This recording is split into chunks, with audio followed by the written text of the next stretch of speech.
Thanks everyone for joining us this evening. We are here to talk about the master plan update, Cultivate Macomb. Hopefully you've been to our website and seen all that we have out there. Tonight we're talking about business opportunities.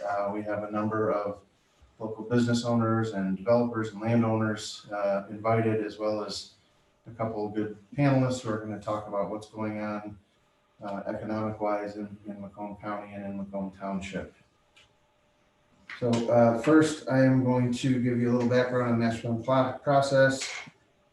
Next, we're going to have our panelists present, followed by some questions that we have internally, and then open it up for all of you that have called in for some questions and hopefully more of discussion. We really want to hear from you guys.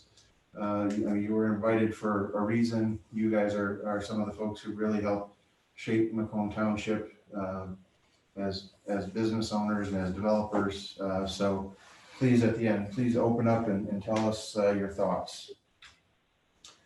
So I assume most of you on this call already know what the master plan is, but it's really a visionary document that's going to help guide the township and what the township is going to look like into the future. Public engagement, which is why we're here this evening, is one of the major components. And so that being said, some of the things we've already done, we've had 3 open to the general public meetings, talking about roads and utilities, recreation, trails and mobility, and then lastly, demographics and land use vision, where we had some panelists at each of those talking about what's going on within the township and within the county. And then we're having some more of these stakeholder meetings, this one included. This would be the business success meeting. The other 3 are all next week. Some of you may have been invited to that as well if you are a landowner or a business owner in those certain areas. We encourage everyone to participate in as many as possible. If you got an invite, it was for a reason, so please participate. With that, just go over a quick timeline of where we're at in the process. So the master plan is roughly a year-long process. All summer long, we've been doing some of the preliminary data collection, looking at some of the demographics within the township, some of the growth and recession and different industries. Now we are in step 2, as you see here, the public engagement phase. We're hearing from you folks. We're hearing from stakeholders, the general public, folks who work in the township, who live in the township. Then we're going to spend a lot of the winter months developing the first draft of the master plan, at which point we will then take it to the board to distribute. We have to distribute it to all of our neighboring communities, as well as a number of other key stakeholders. Then there will be a longer period where we can get comments from the general public, you folks included. We will make any revisions needed, have the final public hearing, and then hopefully have formal adoption by the Board of Trustees here in Macomb Township. With that, we have 2 panelists tonight to speak to you. Up first will be Vicky Rowinski from Macomb County Planning and Economic Development. She is the director there, and then Kelley, Lovati, who is the CEO and president of the Macomb County Chamber of Commerce.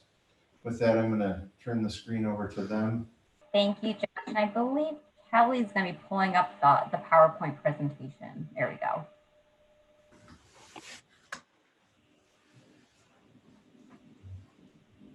All right. So as Josh mentioned, thanks for having me on today. I'm Vicky Rowinski. Some of you may know me as Vicky Rad, but I did get married. I am actually a new resident of Macomb Township. I've been here for 3 months. So I kind of come at this from 2 different angles. One, working for Macomb County, looking at all the planning and development opportunities we've got there. And then also as a resident, just making sure my community continues to grow and enhance in the way that it has been over the past several years.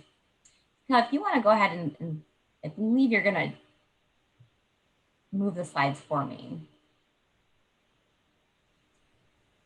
So our department, just so you're aware, we're actually based out of Mount Clemens, Michigan, out of the admin building. We are a function of government. We used to just be a planning commission, but then probably about 15 to 20 years ago, they added the element of economic development. We have an entire team on staff that has specialties. I see, Josh, you had on one of your slides that Jerry Santoro, he's one of our program directors for Parks and Natural Resources. He was I believe he was on one of your sessions about trails and recreation opportunities in Macomb County.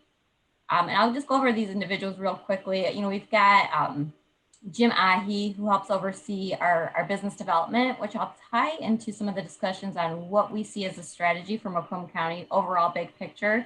And then Kelley, who is the executive director for the Macomb Chamber, will talk specifically to the township and some of the business needs there. We do have my deputy, Jeff Schrader. He helps oversee a lot of our GIS planning and mapping services, some of the traditional services that are provided through the county. He's a phenomenal asset to the group. He's been with the county for over 30 some years, brings a wealth of experience, and has seen the tremendous growth that's happened in the county. As I mentioned, Jerry Santoro, and then we have Maria Zardes. She is our program director. We really spend a lot of our time just trying to get some more marketing and communication out there on why Macomb County is a great place to live, work, and play. And we've got a great team that works on that. Go on to the next slide. So when we look at Macomb County, it's very interesting in that we are actually the third largest in population in the state of Michigan. However, we're the ninth smallest in size. So when we're talking about planning opportunities, we only have the land that we've got in the county. We're broken down into 27 communities. Macomb Township is just kind of the heart of Macomb County, but we've got to be really smart about what we in areas in the southern part of the county, highly industrial, a lot of residential, and then as you move north, you see a lot more farms. And so we really come at it with an approach where we're going to be very strategic. And so, working on things such as this master plan really help align that strategy, and so that we are really working towards smart growth. Go ahead and click on the next slide. We're a growing population. On average, about 12 people choose to move to Macomb every day. This number has continuously increased, as you can see, year to year, and we anticipate that growth beyond 2025. What's also really important when we're trying to attract businesses, and I always give the example of the Trader Joe's, when they want to choose a location to locate to, they want to make sure that you've got that medium net worth that's really strong. 147,000 is actually a really great number for medium net worth. What that really represents is individuals who have owned a lot of their assets. They may own their homes, they may own their vehicles, their debt to income ratio is pretty high. And so this is potentially that population that has that cash liquidity that could spend money at a Trader Joe's. And then you can see our average household income is around 80,000, which is also really strong. Go ahead to the next slide. When we look at the county, going back to the Trader Joe's example, one of the reasons that actually hurts us a little bit is we have a lot of high income earners in the county. If you look at the chart over to the left, you can kind of see some of the brackets where you're hitting that 50,000 all the way up to 200,000. The big increases between that 150 to 199,000 income bracket, that's phenomenal. That getting back to that median net worth, we have individuals in this county that are making really good money when we talk about economic prosperity. However, that doesn't necessarily correlate to an education. We find that we have a superly skilled talent and workforce. However, our bachelor's and associate levels, that educational attainment, is kind of what dings us when a Trader Joe's is looking to locate to Macomb County. We have to tell a very different story, that maybe perhaps you could have an associate's degree, or you could be a certified welder making 200,000 a year. You just don't have that bachelor's degree next to your name, but that doesn't necessarily represent that we're not a hardworking county. And so we just have to have a different conversation. There's definitely efforts underway to increase the educational attainment level in the county. However, as you look at these charts, what we've got, and with the showcases, we've got some highly educated and trained individuals that live and reside in Macomb County. Go on to the next slide. We look at some of the things that kind of plague us or hurt us a little bit as far as what we see coming down the pipeline, we saw this pre-COVID. We're still experiencing this. We have a huge population in the county that's hitting that retirement age. About 269,000 people is what we're projecting. And if you look at just that millennial population coming into the workforce, you're looking at close to 100,000 person gap. And we've got to fix that gap. And I'll talk a little bit about some of the programs we've got in place to really entice some of our younger workforce to look at job opportunities in Macomb County. This is called the silver tsunami. Those that are retiring, a lot of them actually just choose to stay in the county, which is phenomenal. We don't want to lose those individuals, but we've got to find a way to continue to do some talent attraction as well as talent retention. Our employment numbers are pretty strong. Getting back to our population, about 50%. You're listening to this. Is in the workforce or able to work. So that is a pretty great number here. And then if you look at the unemployment rate, pre-COVID, actually when we ran these numbers, I believe that 3.3% was in the February of 2020. There was an event, I think Kelley, you had hosted, it was the forecast of Macomb County. We were sitting at a really record low unemployment rate. That actually doesn't always work in our favor. Whenever you're less than 5% as far as your unemployment, it's really hard to attract new businesses to your area because they don't have a talent pool to pull from. All we're doing is taking from their competitors. So we really want to bring that number back down to 5%. We're at 9.2 right now. I will tell you at the peak of COVID-19, we were at 27%. That was the highest number we've ever seen. Even when we go back to the numbers with the economic recession that we had experienced in that 08, 09 timeframe, that was a slow trickle down of unemployment, and it went over a long duration. With COVID, we saw that drop or that peak happen very quickly, and we're seeing, with this 9.2 that it is definitely recovered, but it's not recovering at that pace where we're at 3.3. Go ahead and click on the next slide. So the makeup of Macomb County, and I'm going to talk about the county in general, and then Kelley maybe has more specific on just the township. We have about 18,000 businesses in the county. About 99.9% of those are businesses under 500. Macomb County traditionally is not the headquarters for some of our larger firms. For example, FCA, they're headquartered in Auburn Hills, and GM's over in Detroit. But we do have offsets or offshoots of these major facilities in the county.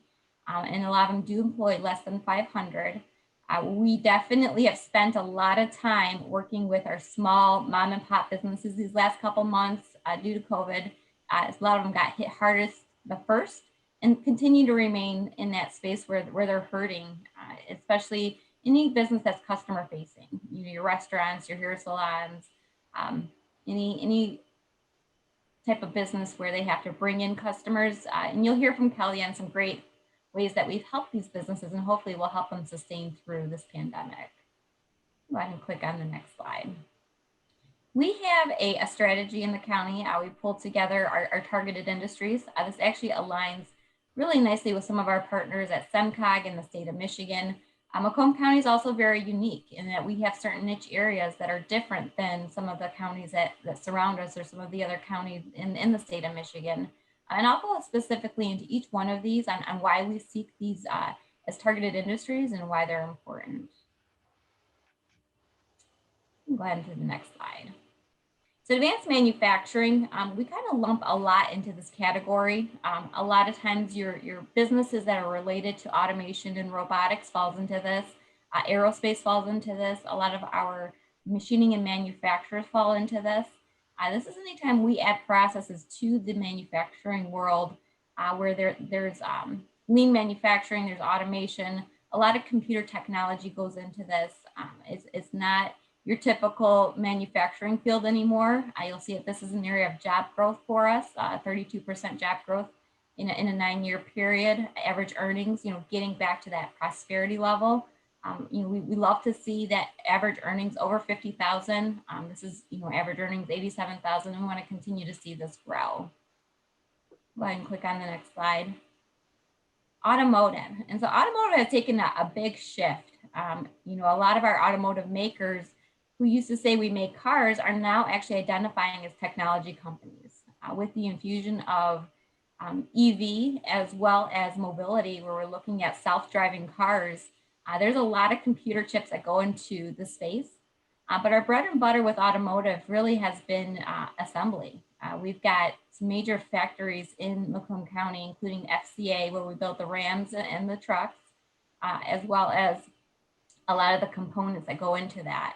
When FCA made the big announcement, Sterling Heights, that they were going to be building the Rams there at their facility, we saw a pouring of businesses that needed to be close to their customers, a just-in-time environment, and they needed to have that 15 to 20-minute window to get to the job. So this is definitely really strong for us, getting back to that, the average earnings and practically how many businesses support automotive in Macomb County.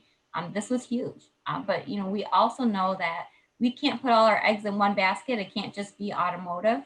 We felt that hurt, that pain back in those recession periods, and we want to make sure that we diversify. One of our goals is to meet with our businesses and really help them diversify their portfolio so that they can seek other opportunities. We'll go on to the next slide. Defense. Actually, this slide is a little outdated. In fact, we've actually taken on a stronger vernacular that we're actually calling it aerospace and defense. What we find is we have a huge asset in Warren with the TACOM, the Detroit Arsenal. They work on all ground vehicle technologies. You have a lot of defense companies that support the defense industry. Some of these are manufacturers, others are in the realm of IT cybersecurity. We've got a lot of activity happening at Selfridge, going after some future missions. A few years ago, we did put a bid in for the F-35. We weren't selected. However, when we look at future forecasting for Selfridge and bringing those F-35s here, that is the primary platform. Currently at Selfridge, we have A-10s and KC-135s. So there's some opportunity for us to bring in some new missions, which for us, when we look at the missions at Selfridge, not only does it enhance what's happening at Selfridge, it also brings in families. When they have the active military here, they're moving their families. And when we look at where they choose to live and raise their families and the school districts that they choose for their families, all those things come into play. And we use that, as our portfolio. Defense jobs are good. You see the average earnings are right around $996,000. Job growth remains pretty strong in this sector. Move on to the next slide. IT cyber. This is an area, my background actually, my undergrad is in computer programming. And, I kind of came into this position saying, how did that computer programmer end up planning and economic development? I'll tell you, there's a lot of syncing between these spaces and seeing where the county can go in this space in particular. We pulled together a committee called MAGCAT that's been around since 2014.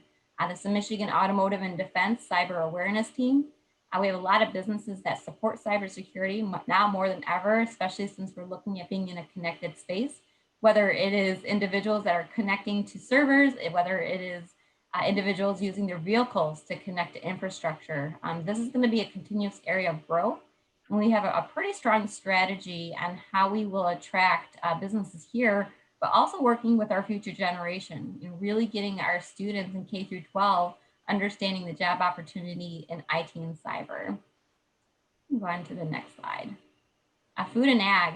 So this is also, I live at like 26 in Fairchild, so I'm kind of on the cusp of 3 miles away from me in Macomb Township, I got everything I want, or I can go north and I've got farms. We have close to 500 active farms in the county. This is an area that it is our bread and butter. It is also an area of concern for us because, if you guys remember during that peak of COVID back in April, when food was flying off the shelf, and there was actually some major concerns with the food supply chain.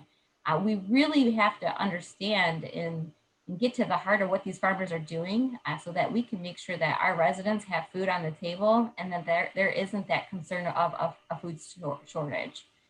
We have growth in this area. Average earnings are a little bit on the smaller side just because we're looking at a little bit more hands-on work. However, this is an area that we want to continue to focus on. We're finding a lot of automation being infused into the food and ag in tremendous ways. What we see happening with the assembly lines, we're also seeing out on the farm. So that is a phenomenal area of growth. Go on to the next slide. Healthcare. This is an essential industry. We have 4 major healthcare systems in Macomb County. A lot of expansion happening here. Going back to my original slide where, we talked a little bit about the retiring age, the silver tsunami in our seniors. As we continue to see that growth in that population, they will require additional healthcare services. Over in Lenox Township, you've got a new Beaumont going in. Typically, these in the economic development world become drivers. People want to live near great healthcare systems. And so we'll probably see some great growth happening with that Beaumont going on in Lenox, and then what that means for Macomb Township. Go on to the next slide. We'll go back one slide. Professional services. So, I talked a little bit about automotive and how they made that major shift. We saw some numbers drop pretty substantially when we ran the numbers in automotive. And what we realized is that in automotive, they actually recategorized an entire area of engineers under professional services rather than automotive. This is a sweet spot, not just for Macomb County, but for the entire region. It is a selling point for us when we look at the per capita and just even the, I don't know if you guys are familiar with location quotient, but how quickly you can find a concentration of engineers in Southeast Michigan is pretty phenomenal compared to many of our competitors. This typically is a degree where they actually go to college or university to get a degree in professional services. But we see that, there's potential here, especially as we go more white collar, that is an area that we want to continue to grow.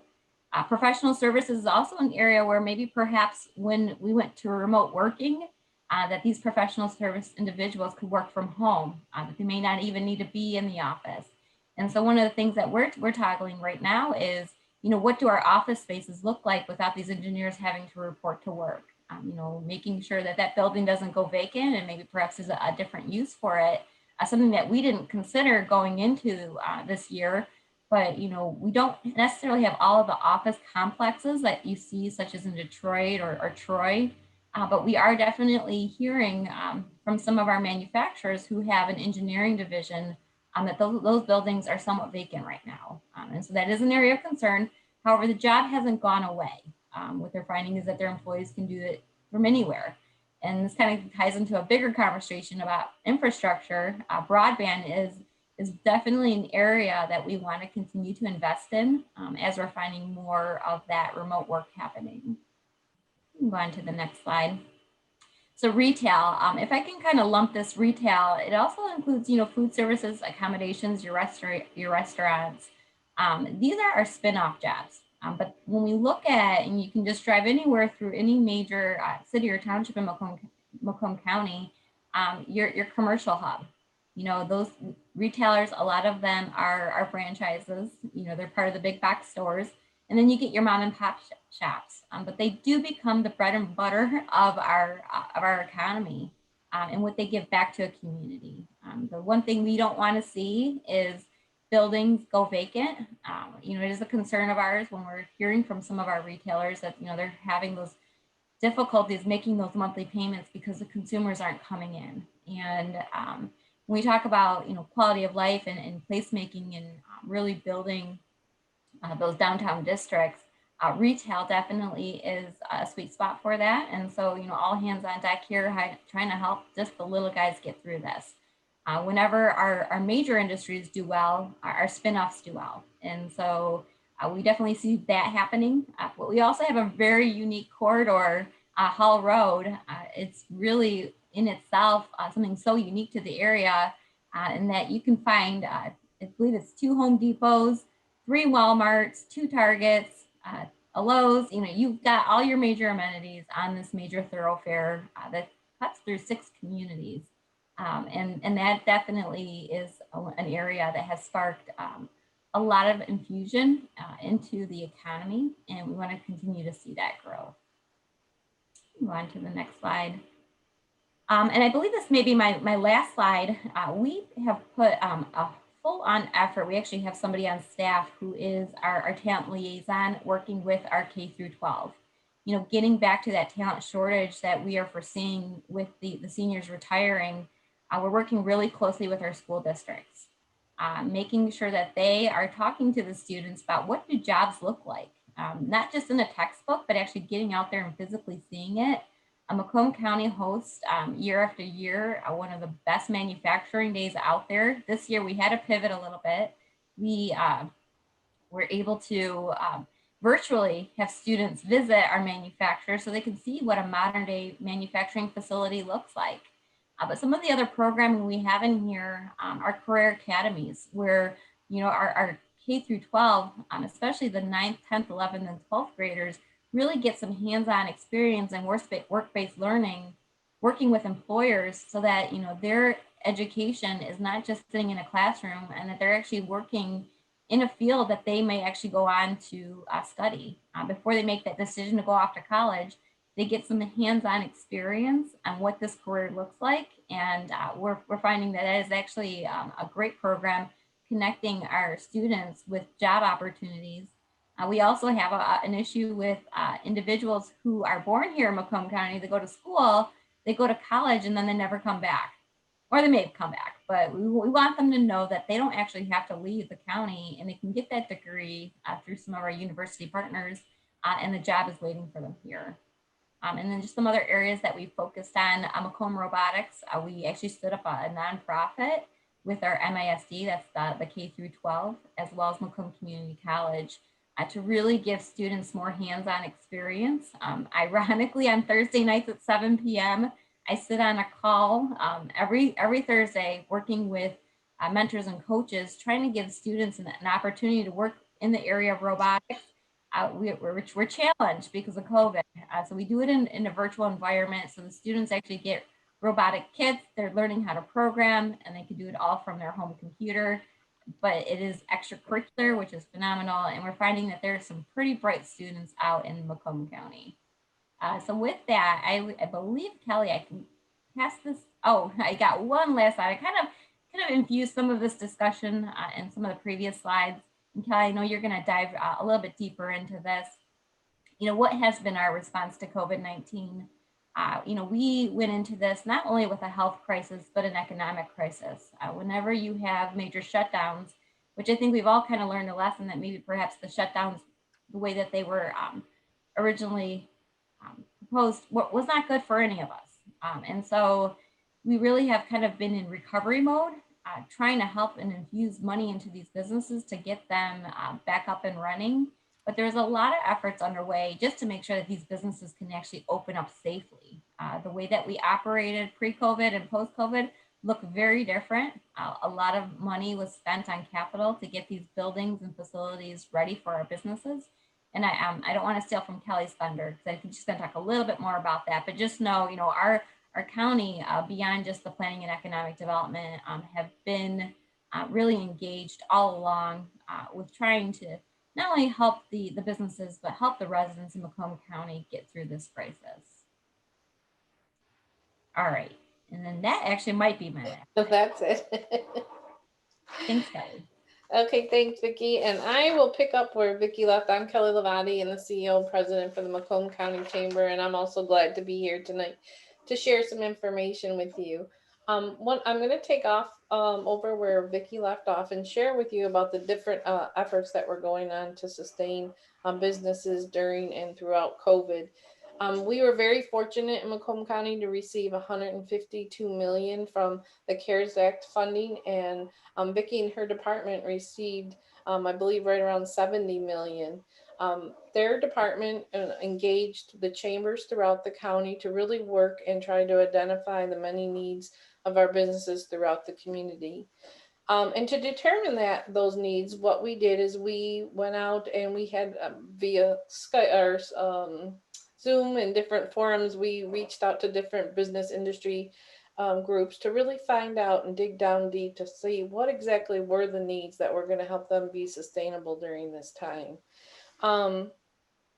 And then once we determined those needs, we came together as a group and we created programs to focus on those key areas. And you can see those are listed. and on the screen in the reinvesting our businesses, the different types of grants. And we'll go through each of those grants coming up. But I wanted to just take a minute and share with you what was awarded to Macomb Township businesses. Through the sustainability grants, there were 186 grants that were awarded to date. These grants, we still have some that are being reviewed and processed. Under the workplace safety, there were 34 grants awarded to Macomb Township businesses. And again, we're still in the end stages of reviewing and processing those grants.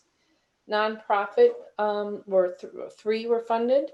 Online Business Connect, we had 28 businesses in Macomb Township. And then through the MEDC Restart Program, 134 businesses received grants. And if you take a look at all those grants and what that total is, that's $880,000 that was just given to businesses within Macomb Township. So that's a pretty significant impact. Next, I'd like to take a look at each of the individual programs. Through the we had the Sustainability Grant Program, and this pot of money was allocated about $30 million. These were from June to August businesses that had 500 employees or more. When we looked at the date of March 16th as that applicable date, they could apply for grant that would basically help offset with any COVID-related expenses. We did two different award categories here. Grants and they were based on employee size. And so you had the 50 to 500, which could receive up to 10,000, or the 49 or less that would receive up to 5,000. To date, we're close to about 4,000 grants that have been approved throughout this program, and we're expecting right around 4,500 grants that will benefit different businesses that will benefit from that program. The next program that we had is the Workplace and Safety Program. This program had $10 million awarded to it, and these are looking at businesses with 500 or less in employees, and they had to actually submit invoices and receipts for different types of we looked at PPE, the personal protection equipment, and technology, and they could get awarded up to $20,000 reimbursed on expenses in those two categories.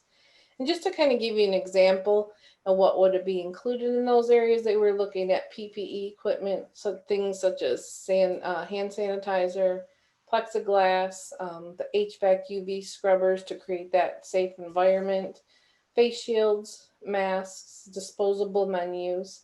We also extended the program a little bit for restaurants and looked at those that went outside of their interior building to create a safe environment for consumers. So that would include outdoor patio furniture such as tables and chairs, umbrellas, pop-up tents, and igloos.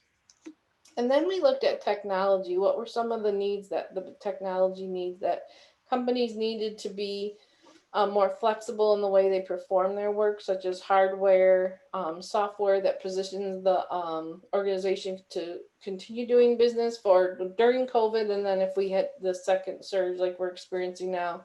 So things like mobile devices, laptops, tablets, software such as like Zoom or programs like that. And to date, we have 942 grants that have been approved under this program.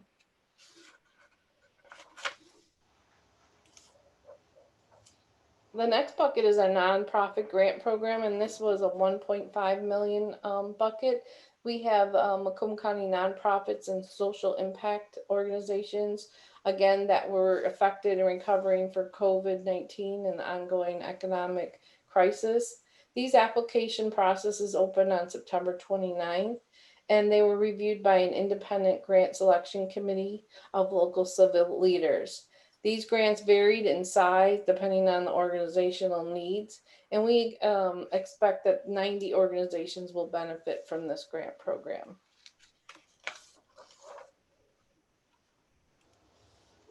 Our Online Business Connect is another grant program that we offered to meet those needs that we had identified, and this was a $5 million bucket. Businesses were awarded up to $10,000 in vouchers And these we're trying to target customer-facing businesses that might have needed website creation or updates and enhancements to their current website. Also, if they were interested in implementing any types of e-commerce application, engaging in digital marketing training, and utilizing creation of social media platforms and increasing their search engine optimization. We found that a lot of our small businesses just really weren't prepared to pivot their business to this online platform, and that this grant program would allow them to get some assistance to do that, and then possibly training so that they can carry it forward as we moved it on. We are looking at 683 businesses that have been approved under that grant program. And then last but not least is our agricultural grant, which had a bucket of 1.5 million. This was really, again, helping to target farmers overcome costs associated with preventing the spread of COVID. Proposed projects must be the ones that were being presented had an individualized need to be CDC compliant and reduce face-to-face interaction. This is actually one of the last grants that we still have open, and they are open through tomorrow. So we are hoping to at least address some of our agricultural businesses and help them accommodate and remain sustainable. Next, I wanted to take a look at, Vicky gave you an overview of the larger Macomb County, and I just wanted to dive in a little bit. I have just a couple of slides that look at Macomb Township overall. If we look at the population at 87,061, this grew by 3,296 over the last 5 years, but it is actually projected to decline about 658 over the next 5 years.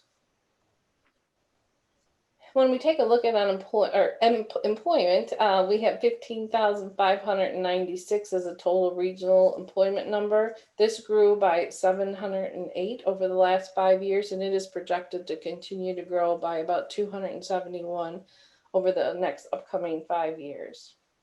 Average earnings are 63.5K.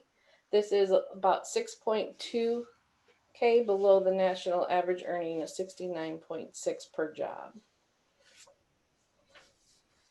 Top industries that we see in Macomb Township are restaurants and other eating places, local government. This does exclude education and hospitals, and the federal government and civilian. Out of the businesses that we see in Macomb Township, we have about 210 that are business members of the Chamber, Macomb County Chamber of Commerce. And then our top growing industries are construction, professional, scientific, and technical services, accommodation and food services, and transportation and warehousing. And then when we look specifically at the population, this kind of parallels what Vicky was telling you. We see the millennial generation, that would be ages 25 through 39, at about 15,400. When we look at a community about the size similar to Macomb Township, those typically range around 17,982 millennials. When we look at that retiring soon, these are people 55 and older. We see about 22,763. And when we look at the national average for a community the size of Macomb Township, we see about 25,642.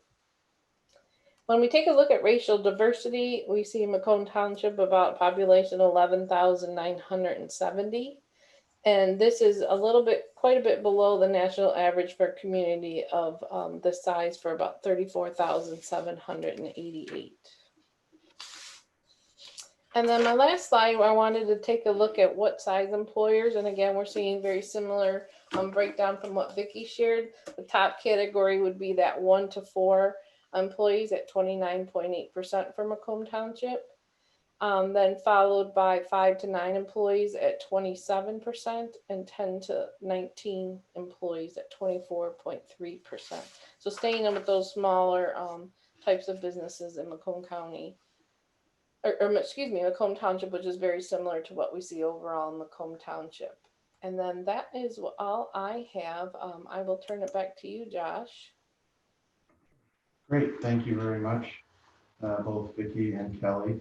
We do have some questions here, as well as we're going to open it up to the folks that have dialed in to ask questions, but just a couple to get started, and Vicky and Kelley, feel free, either one of you, to jump in and answer these. They're not specifically directed at either of you. Just dive in and do your best to answer, I guess.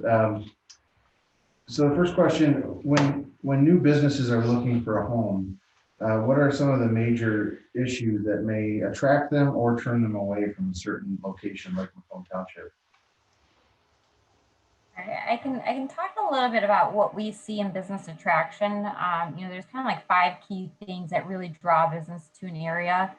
A lot of times it's the customer. They need to be near their customer, and so getting back to the FCA example, proximity, wanting to be within a 15-minute window. Infrastructure. Does the area have adequate water, power? All of the great roads to drive on. That's one major aspect. And then the talented workforce, finding and drawing from a pool of individuals that can meet the needs of the business, all get into some of the decision-making process when they're doing the site location or site search. And then it also comes down to incentives. The state of Michigan does have various programs when we're trying to attract both international and national firms to the county. Is there a way for us to leverage and incentivize the move? So that definitely becomes a key factor. And then quality of life, especially if they're moving a major facility here. Ultimately, they're going to be moving their families here. Is there things to do in the community? Are the schools great? Is it a safe area to live in? And so all of that comes into play, those 5 key things. Great, thank you for that. And to kind of follow that up, the township, I think you touched on this a little bit, is starting to trend older, like much of Michigan. What can we really do to help attract and retain young talent for employment, as well as young folks to be new residents to the community? So I can take this, and Kelley, if you want to add on, you absolutely can. When we look at kind of what are the wants and the needs of the millennials, they're very different than our baby boomers. Our baby boomers want the subdivision homes, the sprawling yards. Our millennials don't want to mow lawns. They're looking for kind of like that downtown feel, that mixed use, where maybe perhaps they could have a space that they live above, a business where it's walkable. There's the ability for them to recreate. I think all of those are kind of key factors. What kind of gives it the cool factor is looking at some of the traditional downtowns that have been very successful. And then how do we create that environment so that we are attracting some younger talent to the area?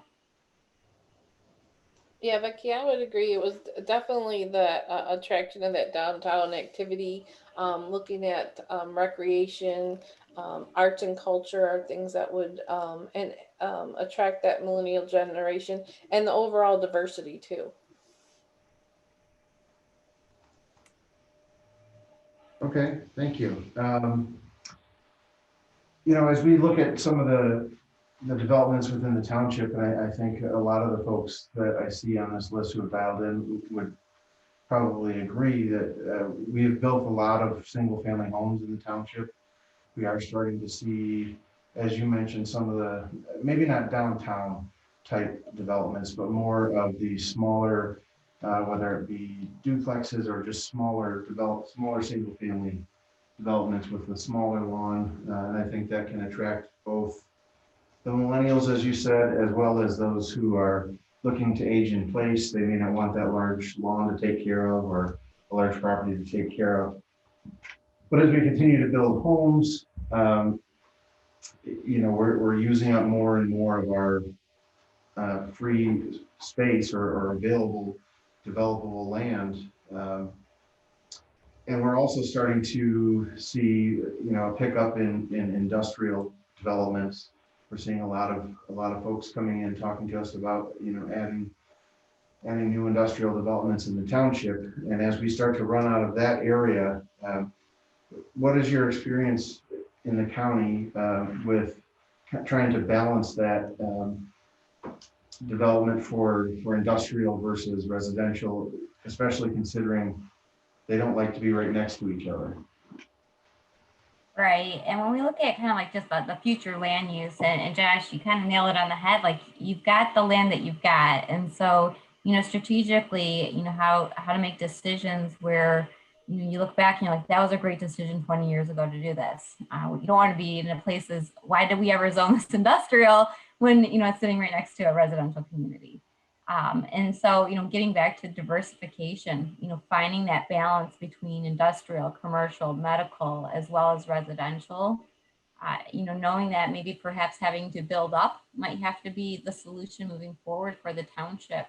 And up means maybe perhaps having, multiple multi-use, or it could be more complexes where you've got 2 stories or 3 stories, where it's more people all amassed in a tighter density. On the industrial side, I will tell you, that's one thing that has not slowed down for us in the county with the pandemic. The amount of inquiries we get for industrial buildings is pretty phenomenal. Right now we do have a lot of spec going up, and we're finding that as soon as it goes on the market, it's sold before it even gets finished being built. The area of logistics and warehousing, we saw the Amazon go up in Shelby Township. It's a pretty big footprint. That's about 1 million square feet of warehousing and distribution space. But what we're also seeing is that the way that the consumer buys things are very different. I use Shipt a lot, so I don't necessarily go to the grocery store anymore. I have somebody do it for me. But I think we're going to see that shift even with grocery stores, where they'll become more distribution centers and pickup locations rather than walking between aisles as you pick your food. You may have somebody doing it for you.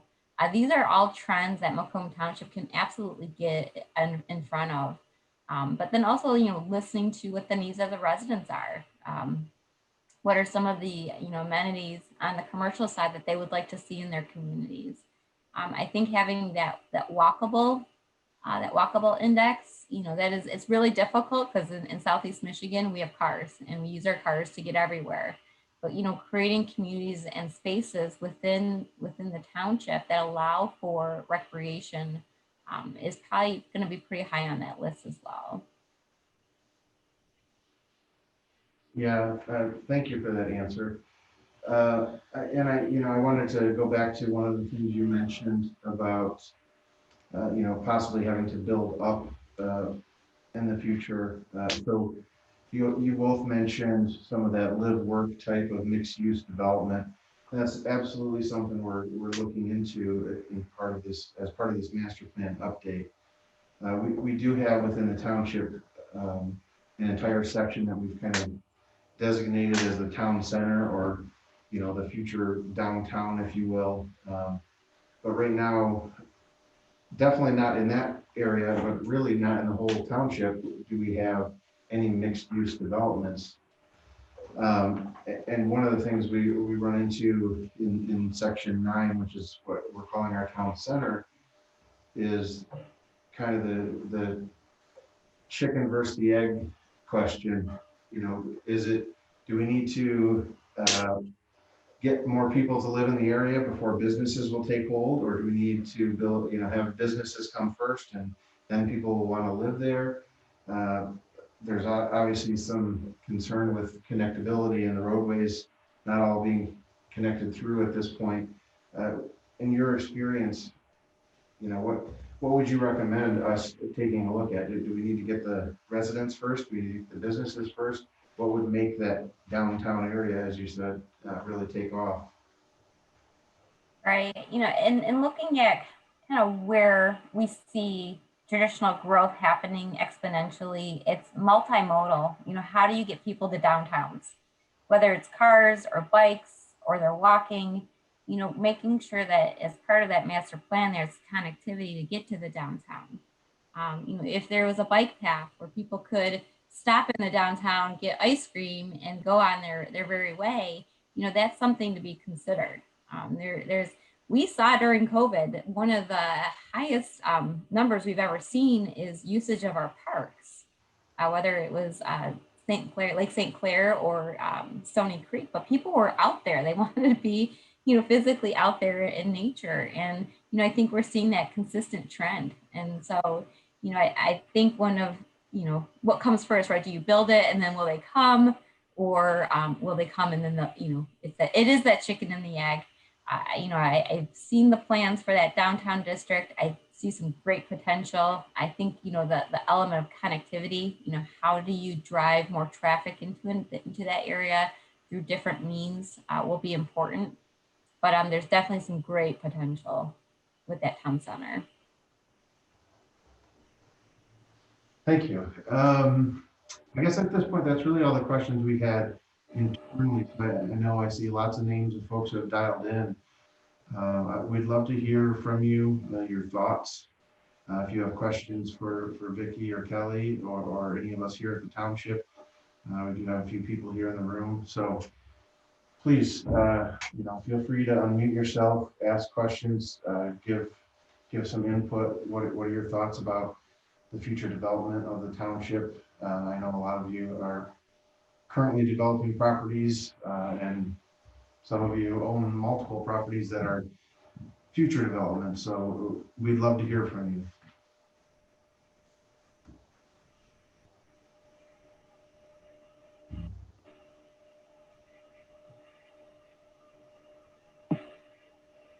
And it looks like we have a few folks on the attendees list as well. If you wanted to speak, feel free to digitally raise your hand as well, and we can unmute you. But anybody, please speak up. That's why you folks were invited to this, because I think you maybe more than anyone helped shape the township.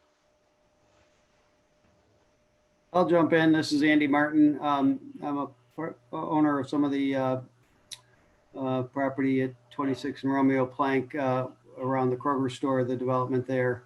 Although that's my economic interest directly, but obviously looking at the township as a whole, I was surprised by the slide that said you're projecting a decline in population over the next 5 years.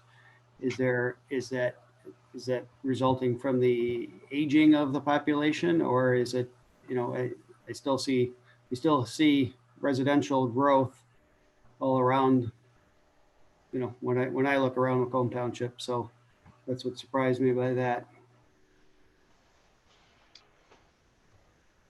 I would definitely say it has an impact by the aging population, and we see that our younger generations just aren't keeping up with those numbers.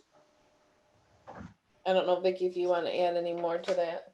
Yeah, and I would say, if we look at kind of that correlation, what are we doing to retain our senior population? We do traditionally lose a lot of seniors to Florida, and maybe perhaps they'll hold or hang on to a cottage in Michigan.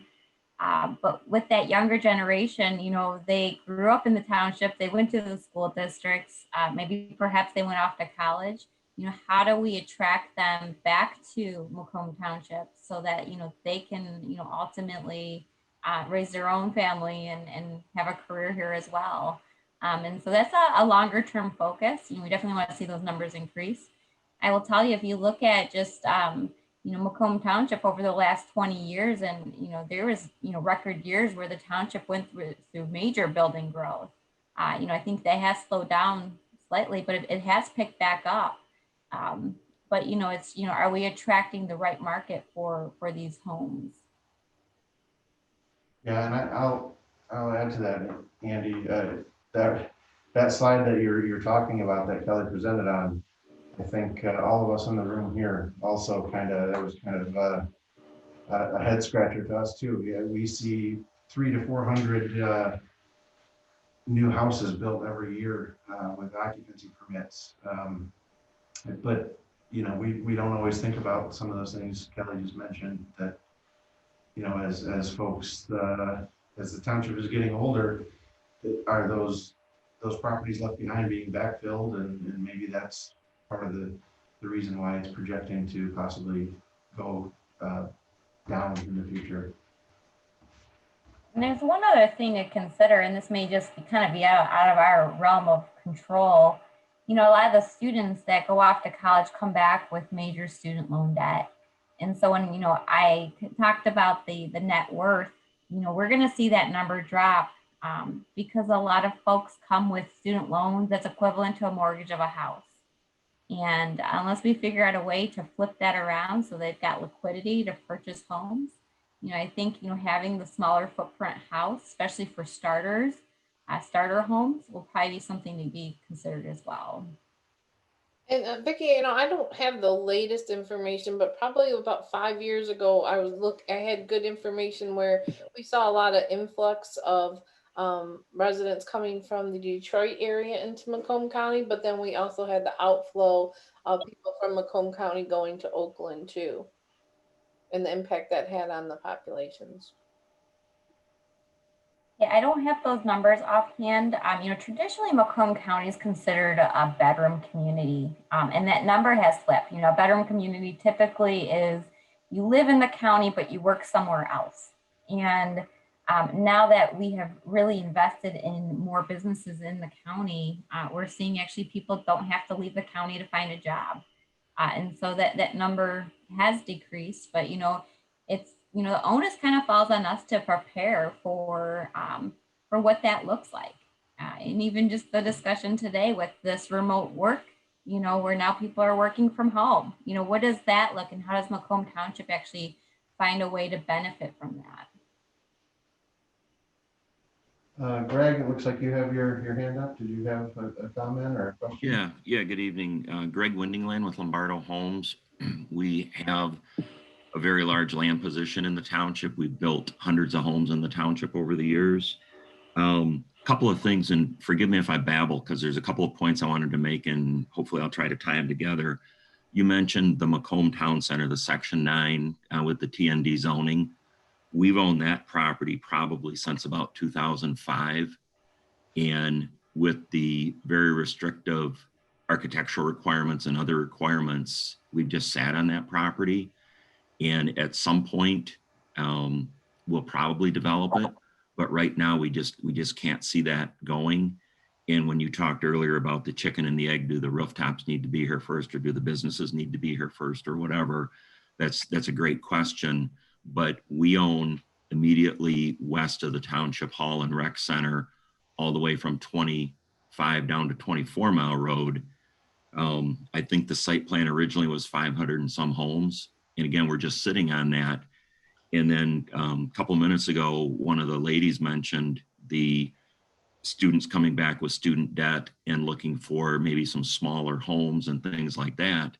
When we appear before a planning commission or then a township board, everybody talks about affordable housing, but nobody seems to want it in their community. And the public that will speak at the meetings will talk that they want affordable housing, but they don't want it next to their neighborhood. So it's a real challenge. And there's opportunities to create smaller lot sizes with like open space preservation plans and things like that. But there was also discussion about making communities more walkable.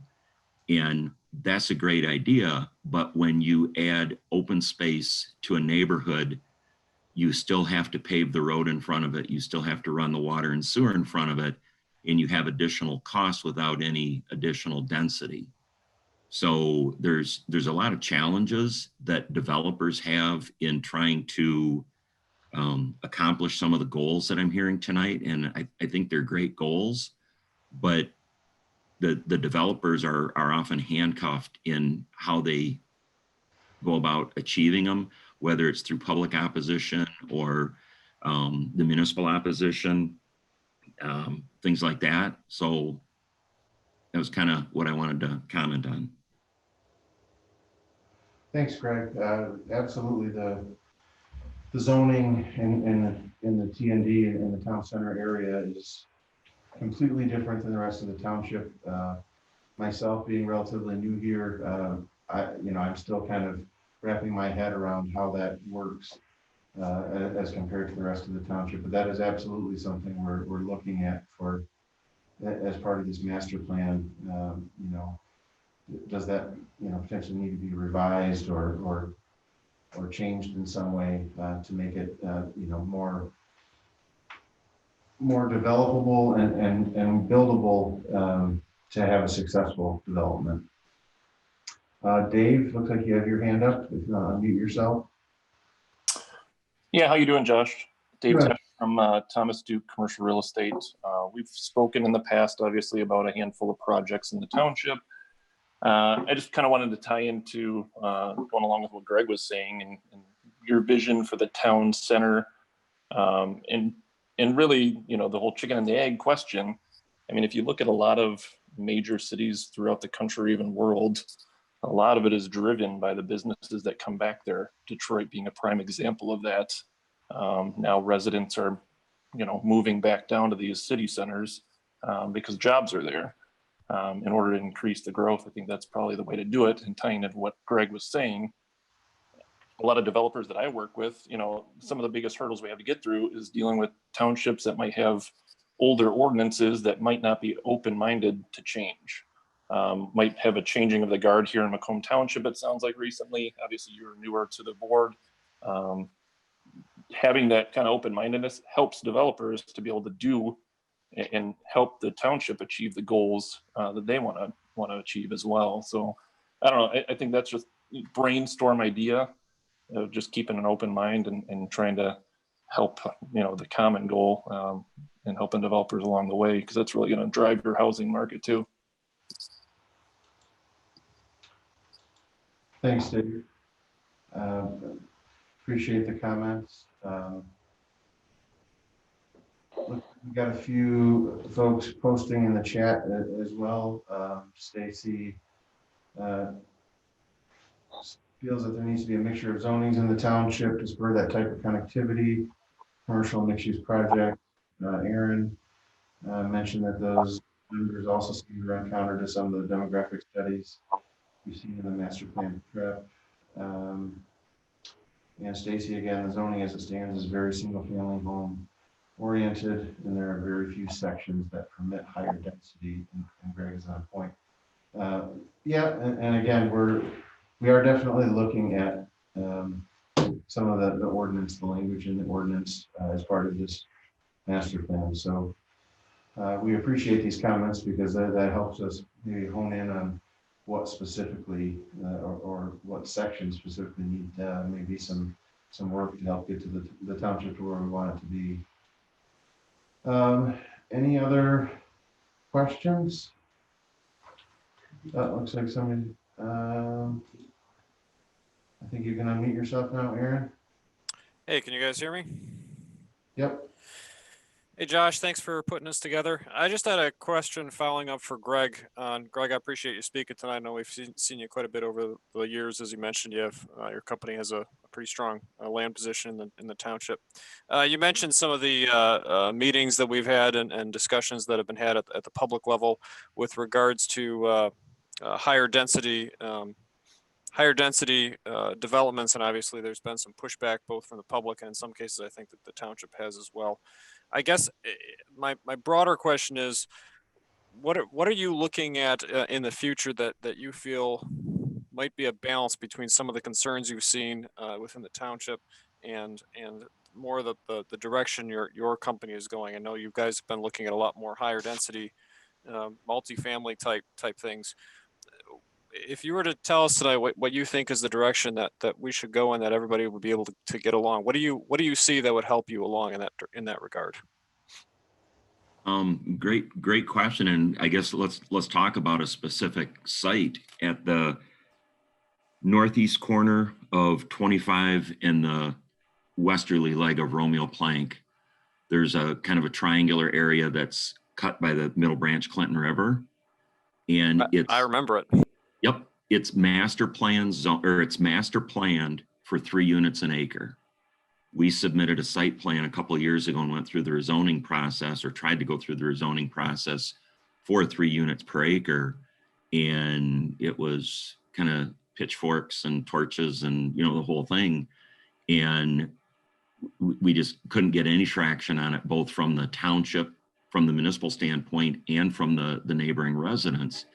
We were looking at doing duplex units that would be probably $350,000 per unit, not per building, per unit.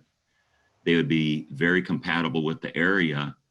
And we came in with something that the master plan envisioned, and we're totally shut down.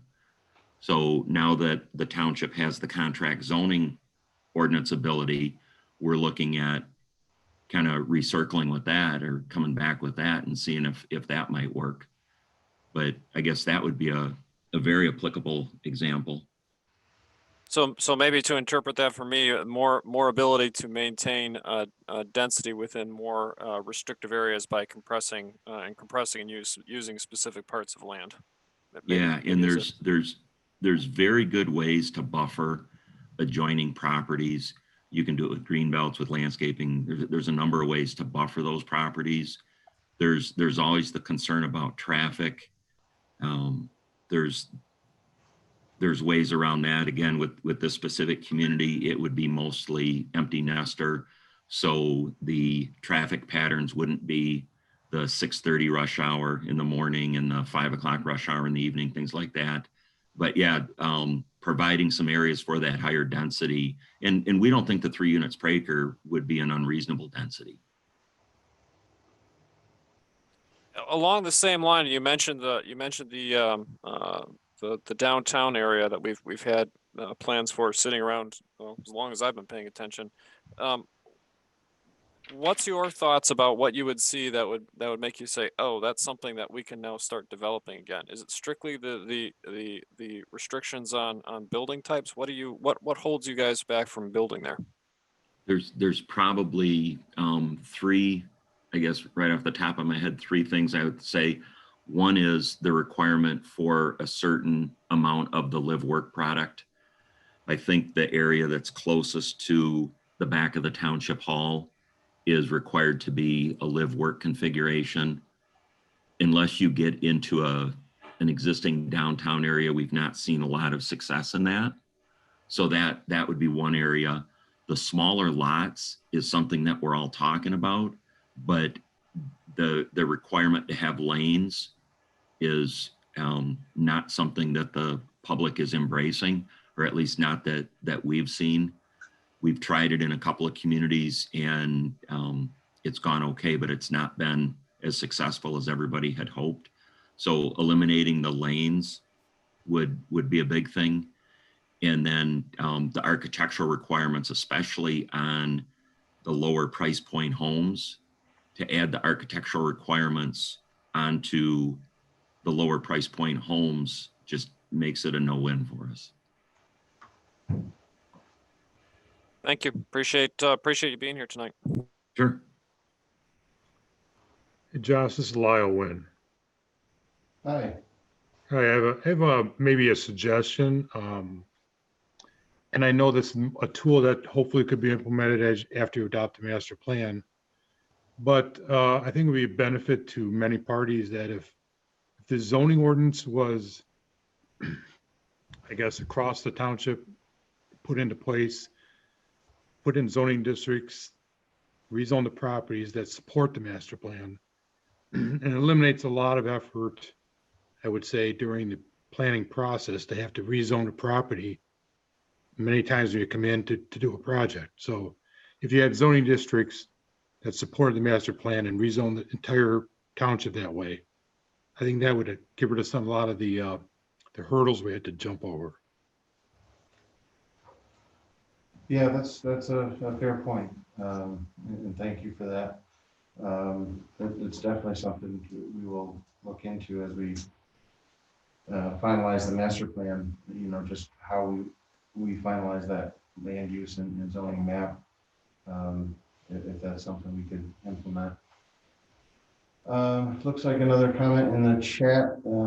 Nick would like to see mixed use with retail and multifamily in the southwest portion of the township.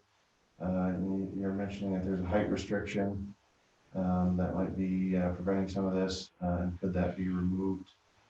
Yeah, there definitely, every zone so far has a height restriction. And I think we've talked about that a little bit, that in some places, the way our ordinance is written, the height restriction and the number of stories might be preventing further density in areas. So that's a good point. Stacy mentioned she would also like to see us reduce some of the steps in the process to make the development process easier. Probably everyone on this call would probably like that. Anybody else?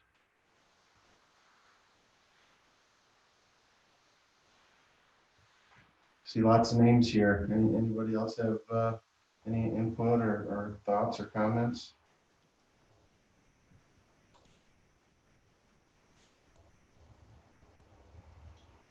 Well, seeing that there's not much else. Looks like one more comment in the chat. Stacy would also like to help reduce some of the step in process. Oh, sorry, microphone is not working. Okay, yeah, no problem. I guess we will call that an evening, but thanks everyone for participating. Again, we've sent out some letters for next week's meetings as well. And many of you may have gotten those letters with the link to a very similar meeting. We're here to talk about, things that obviously are of interest to the township, but are clearly of interest to you as well as business owners and landowners. So participate in all of them if possible. Go to our website, cultivatemacomb.com, take our survey. It's not only for residents. Right off the bat, you can check if you're a business owner or landowner. You don't have to be a resident to participate. And thanks again, everyone. Thanks especially to our panelists, Kelley and Vicky. Excellent job. We really appreciate you being able to weigh in on this, and we look forward to working with you in the future.